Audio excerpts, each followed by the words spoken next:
Salam alaikum wa rahmatullahi wa barakatuh. Une autre séance concernant quelques exercices du cours les solutions à cause acides et basiques. سلسلة من التمارين الخاصة بدرس المحاليل المائية الحمضية والقاعدية. Bon, pour le premier exercice, complétez les phrases suivantes. أتمم الجمل التالية. Pour la première, une solution acide à un pH inférieur à 7. يعني واحد المحلول الحمضي الباج ديالو أصغر من 7. Une solution basique à un pH supérieur à 7. يعني واحد المحلول قاعدي عنده الباج كبر من 7. Pour le troisième, pH d'une solution neutre égal à 7. يعني واحد المحلول محايد الباج ديالو هو 7. Pour le quatrième, lorsqu'on dilue une solution acide، اش كتعني هذه؟ عندما نعمل عملية تخفيف محلول حمضي le pH augmente، يرتفع ال pH mais reste toujours inférieur à 7. اش كنوضح لكم هنا؟ في عملية تخفيف بالنسبة للمحلول الحمضي، مثلا عندنا واحد المحلول الحمضي عنده 2، إلا درنا عملية تخفيف غيولي داك البي اش بطبيعة الحال يولي كبر من 2 ولكن أصغر قطعا من 7. هذا هو عملية تخفيف ديال المحلول الحمضي. إذا بالنسبة للدوزيام إكزارسيس، بلاصي لي مو سويفون دون لا بون بلاص، يعني وضع الكلمات في مكان صحيح. عندنا لو بي اش est un nombre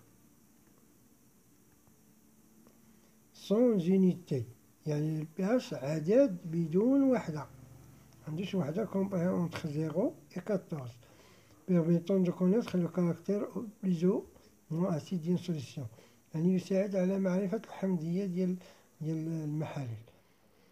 إذا هنا لا دوزيام، il existe deux méthodes permettant de mesurer le pH d'une solution. وأنا نوضح لكم هناك طريقتين لقياس الباج ديال المحلول. شنو هي الطريقة الأولى؟ هي هذه البي اش، بالعربية كيتسمى ورق البي اش أو جهاز بي اش متر، لو بي اش متر، لاباغي ديال بي اش متر كتقيس ليه هنا تاعي. Pour le troisième، les solutions acides ou basiques surtout de forte concentration، يعني المحاليل الحمضية أو القاعدية اللي عندهم التركيز يعني مركزة كتكون sont dangereuses،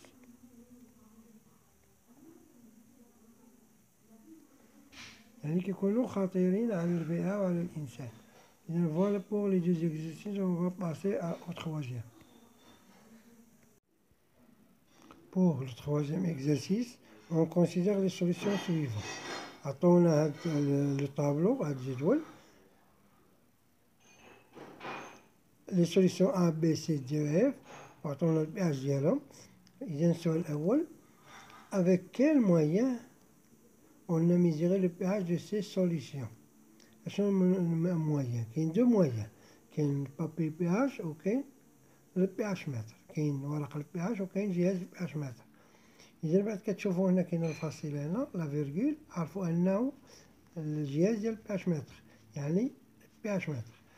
ولكن إلا ما لقيتوش هنا كنلقاو غير أعداد صحيحة بحال 7 2 10 12 بلا فاصلة، هذا عرفوا أن البابي بي اش. إذا فوالا نحاولو نجاوبو عليها في ورقة الإنجاز. إذا هنا le moyen qui a mesuré le pH est le pH mètre. علاش؟ car les nombres sont ديسيمو، لأن الأعداد هي عشرية يعني فيها الفصيلة. فوالا درتها لكم بالعربية. إذا فوالا بوغ لا بخومييغ كيستيون. نشوفو الدوزيام كيستيون. La deuxième question. Classer les solutions dans le tableau, هاد التابلو en solution acide basique pour neutre. هنا كلاسي هي صنف، صنفها إلى محاليل حمضية وقاعدية أو محايدة. فوالا نكملو. إذا تصنيف غنديرو كلاسيفيكاسيون ديال لي سوليسيون أو تصنيف المحاليل. غنديرو فواغ طابلو بحال هكا، ديرو وعمرو الطابلو. هنا غنديرو كلاسيفيكاسيون، كلاسيفي ولا كلاسيفيكاسيون. إذا هنا بعد كيكون لو بي اش اتيكال 7 تعرفوا أنه نوتر. بعد كيكون لو بي اش قل من 7 انفيريور 7 تعرفوا أنه أسيد. بي اش هنا كبر من 7 يعني 10.5 يعني سوبيريور 7. بازيك يعني باز. 12.3 هو باز. 5.25 انفيريور 7 إذا أسيد. 9.7 supérieur à 7 إذا base. Voilà la classification. إذا هذه الكلاسيفيكاسيون. نشوفو l'autre question. إذا هنا la troisième quelle est la solution la plus acide. شنو هي المحلول الأكثر حمضية؟ هي la solution la plus basique الأكثر قاعدية. إذا هنا خصنا نشوفو حسب التصنيف اللي درنا قبيل. إذا بالنسبة الأكثر حمضية، إذا خصنا نحطو شنو هما اللي عندنا ديزاسيد. عندنا هذا أسيد وعندنا هذا أسيد. نحطو بي عندو البي اش 2.1 وغنحطو حداه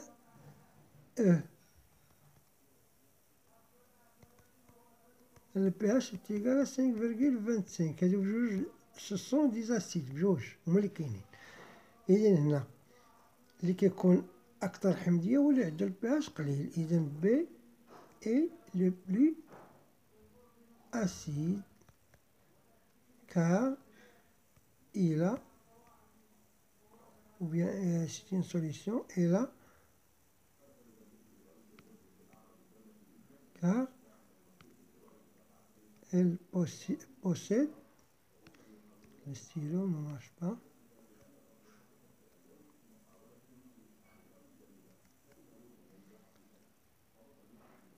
un petit pH ولا يكون عنده pH قليل. يعني أو نديرو جملة أخرى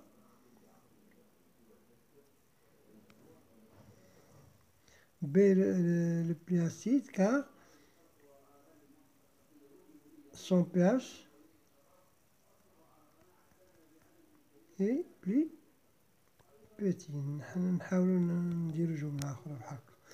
بالنسبة هذه بالنسبة لو بلي أسيد. ندوزو دابا لو بلي بازيك. نديرو واحد اللون آخر. شنو ملي عندنا لي بازيك؟ هنا عندنا السي عندها البي اش 10.5 وعندنا الدي عندها البي اش 12.3 وعندنا اف البي اش عندها 9.7. إذا هنا غتكون هو الدي العكس ديال لاسيد. الباز اللي عندو الباش كبيرة هو اللي كيكون في لي بازيك. دي هي لا بلي بازيك كار سون بي اش est plus grand. Voilà. Voilà pour la troisième question. Et on va passer au quatrième.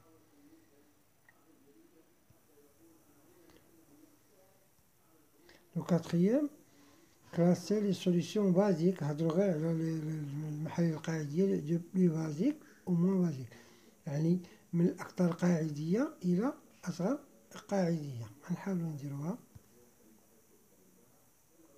نحاولو نديرو بالسرعة. إذا هنا قالك من بلي بازيك إلى، إذا هنا بلي بازيك، إذا هنا غنخدمو بهذا، عندنا سي وعندنا دي وعندنا اف. البلي بازيك هو اللي عندو البي اش كبير، إذا هنا غنحطو دي، عندو البي اش شحال 12.3، وعندنا موراه عندنا سي عندو البي اش 10.5،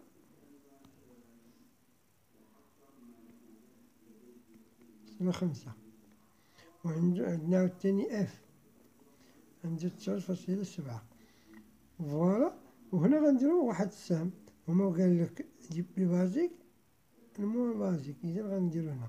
إذا هنا لا بازيسيتي ديميني، كنقولو لا بازيسيتي ديميني، يعني القاعدية تتناقص. فوالا يعني نوتخ سيونس.